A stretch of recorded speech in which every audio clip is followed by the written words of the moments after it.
Makambo nyonso ebimi na problème ya Est. En fait, qu'est-ce qui se passe na Est? Est et bombaka nini? Pourquoi mutu nyonso azalaka na besoin à sauver Est? Soukanaye Liwa. Entre autres Bunza Mabe, entre autres Général Baouma, entre autres Mamadou Ndala, Mouzé, et tout ça. L'Est, il y a la République démocratique du Congo, il y a un maréchal Mobutu na pouvoir. À complicité, il y a Bill Clinton, les démocrates américains. Bill Clinton s'est associé avec Paul Kagame, les rebelles à l'époque. Bah, c'est comploté pour battre avion. Il y a Juvenal Abiyarimana, le 6 avril 1994. L'objectif était de déstabiliser les Zaïre. Il y a la force à Zaïre, il y a Kopé Sangon en Rwanda.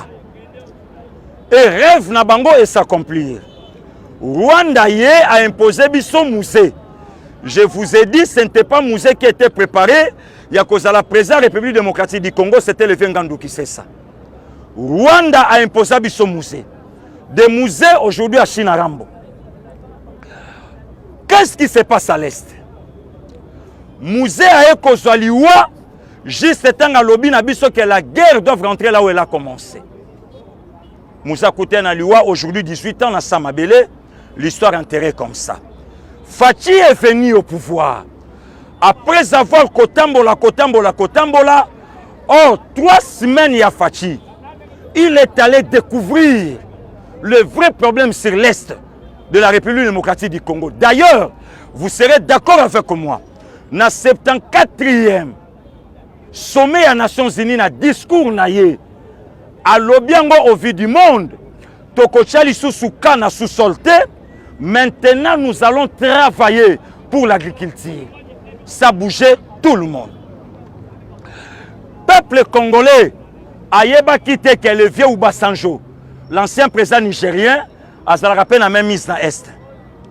Peuple congolais, Ayeba Kite que les démocrates américains Bill Clinton, Tilelo, a la même mise dans l'Est.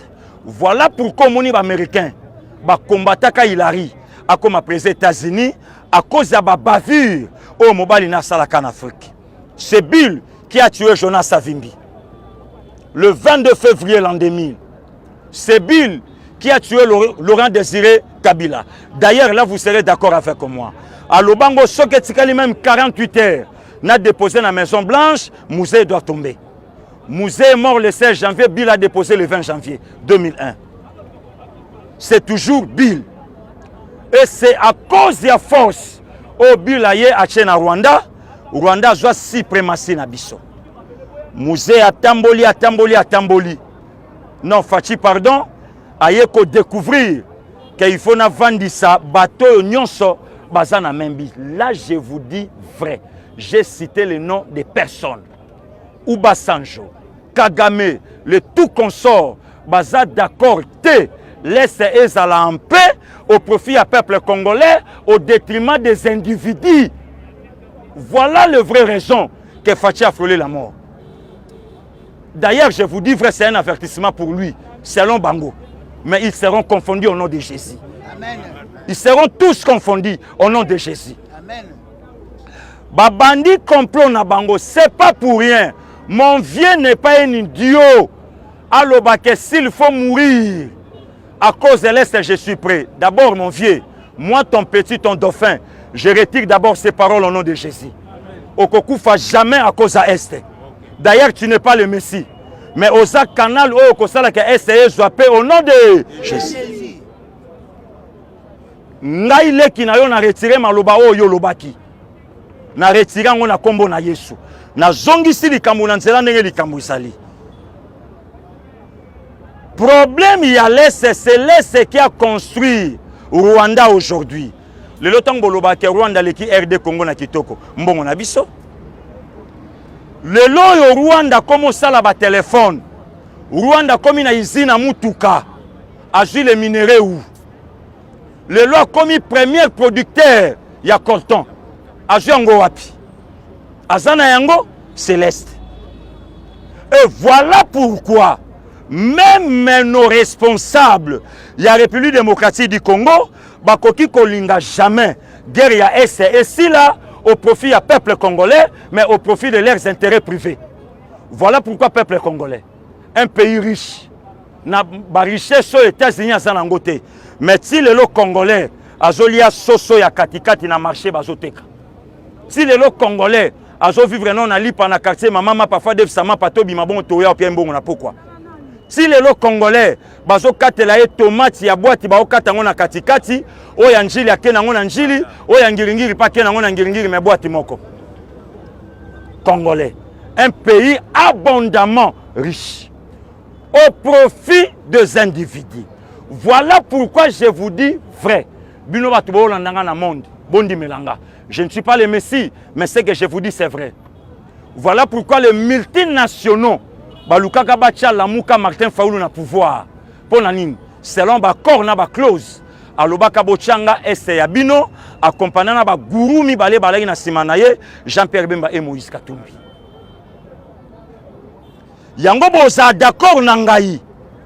TV5 abandi ko la propagande, il y a Martin Fayulu, il y a même à France 24 au détriment, il y a Félix Antoine Tshisekedi. D'ailleurs, je vous dis vrai, ce sont les multinationalistes qui ont mis Emmanuel Macron le président de la République. Ce sont eux, ne bango bacha Didier Render, chef à diplomate belge. Bango Kaka, ne batu basalaka Louis Michel, et pour les rempenser, aujourd'hui son fils Harry Michel, premier ministre belge. Ce sont Bango, ne batu balingaka bacha Martin Fayulu, président de la République, tout simplement pour les manipuler. Et je vous dis aujourd'hui, vous serez aussi d'accord avec moi que China Rambo, Nafachi, parce qu'elle a négocié pour le pouvoir. Les preuves sont là aujourd'hui. Tozela ki bande kwa la muka, bale kana média, bango batu balobaka que non Fachi c'est marionnette, c'est la continuité de Kabila, tolinga ki pe baleka, baloba comment muto yo sale la ka pouvoir, okuta na peli suna makambo aboye. Jusqu'ici balobité. Jusqu'à la preuve du contraire, tomoni mutumo côté, ale kana média pour a changer o bango balobaki. Lelo Fayulu commence à kolobake Fachi c'est mon frère. Tout ce temps, si était où Martin, tant où Fachi a pied qui oloboko mon frère, il y a qu'à tout travailler. Aujourd'hui, nous condamnons Fachi monde entier à bousiller Alliance na Kabila. Même moi, son dauphin, je ne suis pas d'accord na Alliance Ouana. Mais politiquement parlant, Fachi a combattu entre les marteaux et l'enclume. Avec une majorité parlementaire à côté, et il y a Zakagana présidentielle. Au lieu de cohabiter, il fallait coaliser. Coaliser, cela veut dire quoi? Binonio Soboza ensemble au détriment, il y a un seul chef. Mais coaliser, excusez,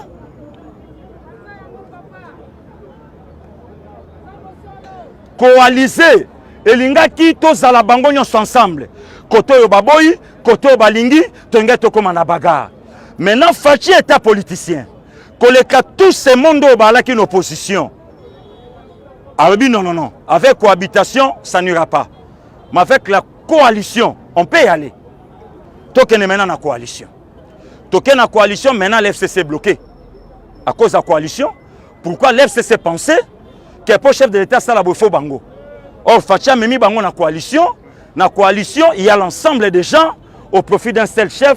C'est lui le président de la République, c'est lui qui engage la nation. Nous sommes arrivés avec la Mouka. Bandeko baza animé na mauvaise foi. Fayulu. Moi, je vous pose la question au vu de tous. Oloba na biso botama na 1956. Na hôpital général. Ngai pe maman nanga abotanga ikuna. Paix à son âme, là où elle se repose. Mais malheureusement, au Bessi à côté, pour l'hôpital général créé, inauguré en 1958, il y a des choses comme il y a 2 ans. Je demande à la justice congolaise d'interpeller ces messieurs. À la Kisabiso, attestation de naissance naïe. De quel coin il est né? À Botama Wapi, na origine nini na tribuni, s'il est de notre, bisoto osenga ibolimbis. Maintenant, le problème, c'est quoi? Et si Kao biso le loto sokoma, le pays est de petit à petit éclatement. Je vous dis vrai. Ce qui président, akufaka na ce qui s'est passé le jeudi nde lelo to na guerre civile mutu moko talinga ki accepter yango. Alors guerre civile dans un pays comme le nôtre avec 450 tribus nani alinga ka pekisa nani. Au contraire Rwanda babomana ti lelo na deux tribus seulement les Tutsi et les Hutus. Pourquoi? Fachi c'est le chouchou congolais. Yende sika force ya peuple congolais et vandaki pour ayeba comment akoyi ko debiso lamuka soki bozalaki batu ya mitema malamu avec des cœurs haineux et sous l'hypocrisie comme mon vieux Moïse Katumbi Champoui que non moi je vais faire l'opposition républicaine. Quelle opposition républicaine? Celui qui est au pouvoir c'est votre chef frère. Et l'okoni ni bozangaki boya derrière hier rapidement félicitations FC Sangara pour Sanateur avec Katumbi Bemba Fayulu Muzitu Matungulu Antipas banani basalaka kinwani. Ce sont ses frères, ses amis au bakomaki pena Kabila. Ne bato basalaki aujourd'hui dans notre pays nana tanga même combat kinwani personne. Mais le loyo Adolphe Muzitu azoko telema pour insulter Fachi de tous les mots. Je demande Adolphe, tu étais pendant 4 ans na primature. Signature nini oyo sala au nom ya premier ministre. Maintenant ma beye kopela Fachi sali coalition na Kabila akabwane mais Kabila n'est pas au pouvoir. Mais bino kutu bo sala ka coalition bo pesa Kabila pouvoir. Rien que pour la primature. Boyoka sonité, boyoka quand même soni. Et les lobos ont mené terreur partout au monde. Un tribu est né. Le loyo, bomomi guerre dans le monde entier. Opération Boma Muluba Tikanyoka. Vous étiez aux affaires. Bossalakani. Je ne suis pas un tribaliste, mais on doit quand même réparer le plaies pour la Kisi. Quand vous parlez aujourd'hui, le lotong bozoloba partout. Félix Atekimbo ke pa ba Rwandais. Adolphe Muzitu. Muto ya yana yo. Na primature. Pour le lo kombo na yo yebana. Na gouvernement. Et ça leka na tribu bandundu po ba zo ministre Bicho comme premier ministre. Bikolo Moussé Zalakate. Mais ba récupérer ka yo na budget. Ba zo ba commissaire au premier ministre. Mais ingrat que vous êtes. Mouto ya commissaire au premier ministre là les bimbe n'a parlé du peuple. Même pas message à condoléances, au s'inclinant même pas devant la dépouille Antoine Kizenga. Mais aujourd'hui, vous passez à la télé pour Olobakenyon sur Félix Aossa les utopie, rien ne marchera dans ces pays. Ça c'est de la sorcellerie pure et simple. Ça c'est de la sorcellerie. Ne pensez pas que ce bozana ba jeep Bozana ba cravate, nous autres, nous sommes plus imbéciles, idiots que plus que vous. Nous avons une politique qui n'a sans été. Na 10e rinancé, et pas les docteurs des docteurs Etienne Tshisekedi du Wamulumba. Tous sont passés par là. Aujourd'hui, le CLC passe à la télé pour la Kolobake, Tokosa la marche, pour la corruption, Tokosa pour la sabre. Je demande à la CLC, qui est derrière vous? Jonas Chombela. Azala qui peut moko yabino, il pas ça la maintenant marche pour appuyer le chef de l'État. Au moment où je vous parle na Kinshasa, Lukambo yaba juge à cour. Oh bozoko c'est la makambo faut va démissionner. Na on peut savoir une information monde entier. Déjà basi va déposer démission na bango auprès du chef de l'État. Maintenant Fachi boye ko signer, il faut attendre ils ont fait quoi lorsqu'ils étaient encore aux affaires.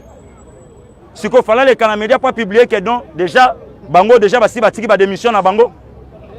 On a compte à rendre dans Moutouté pour obliger le chef de l'État à l'écart à l'oba faire à 15 millions. Celle-ci, n'importe quoi que vous êtes.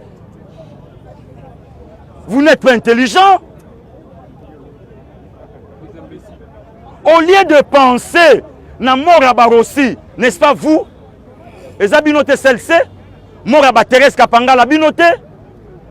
Et l'eau conigno le lobo sana ba famille à Batouana. Aujourd'hui, vous complotez contre Fachi. Moulouba cause au pouvoir na côté.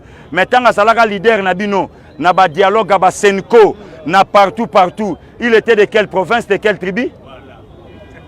Le lotan ou bisonyo sotobanda ikolanda politique. Il y a Papa Etienne Tshisekedi avec quel président maréchal Mobutu. Oyo mutu alaki na droit kolobate na mboko oyo. Tozo zela limité aloba. Tant to banda kolanda limité, fait à limité alaki nini? Il était qui? N'est-ce pas Moulouba? Moulouba Papa Etienne bondimaka yango, Moulouba ya mone commis plus qu'une insulte. Voilà la sorcellerie. Et aujourd'hui, le président prêt à mourir à cause de l'Est. Non, Fachi, non. Non, ne dis pas ça mon vieux. Non.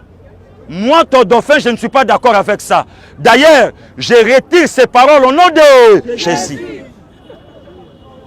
Na retiré yango, tu ne mourras pas. Yo na sa mabele Congo et Kabwani. Yo na sa mabele Congo et Ziki. Génération école katoko soit président, lokola yote. Ça c'est moi qui vous le dis. Toko soit président lokola yote. Mutalingali wa zate. Comment yoko kufa pona est? Ça jamais. Oh. Muto sala kutu 18 ans. Tomoni lo côté me baseli ba nsembo babi totondi yo nanute. Bongo yo même pas 9 ans. En 9 mois. Mais non. Non. Non. Et l'autre peli simboka vieux. Na yebiso masiko do na nenga bana kini. Et l'autre bomi mboka gratuito ke nango likolo makasi. Wana mana beteli o madona nenge maya petit na vie ba okose. O beti gratuité ngale kinayo na koti na ye ko découvrir que sango o ya collège Boboto o ya bande ko chama kele c'est un Rwandais. Ngana komela ki c'est un Rwandais. C'est un Rwandais. Yepe kaka mutaza ya collège Bonsomi Anjili. Yepe na Est mutaza na Alpha Jiri. C'est lui, c'est un Rwandais. Joie degré ya haine. Gratuité. Moupe. Yo muto lukaka no mbongo te babanda go bokolo bando koma séminariste. Tina ndengo komisango bale isaka yo. Ozolanda $900 ko sala nango nini? Yo botaka te ozana momite. Au foot la kapalete. Oh 900 ou rien. OK nango wa. Voilà un peu. Nyoso wana pona nini? Ba faire étouffer Fachi, makambo simbate. Maintenant ça ce n'est que le début. Mikoloto le budget déjà promulgué, bientôt officiellement 10 milliards. 10 milliards. Avec quel bâton de magie? Sans compter des maisons construites pour les militaires. Sans compter écoles pour les militaires. Sans compter hôpital, Banzela, Basso de Mouton, en moins de 10 mois. Non, le Congo c'est notre pays. Pouvoir et ça le quoi bolingo. Ce qui to yokani to vande simbite to kabwana. Basala ka bolingo be ba dirija kamboka na défi te. Okoboma Fachi na suka nango yoko suka demanda à maréchal Mobutu. Balelien na moins de 20 personnes. Ko rezo kota na cimetière totanga batu 8 personnes. Mobutu, un géant du monde. C'est la fin qui justifie les moyens. Ce n'est pas aussi l'argent qui fait le bonheur. Bambongo nyonso ese bozo wele la demander à maréchal. Le président oya le kaki batu nyonso na mbongo to bande ko yoka tonto lena no bana. Mbongo ngo lelo esa wapi? Esa wapi? Laissez-nous Fachi tranquille.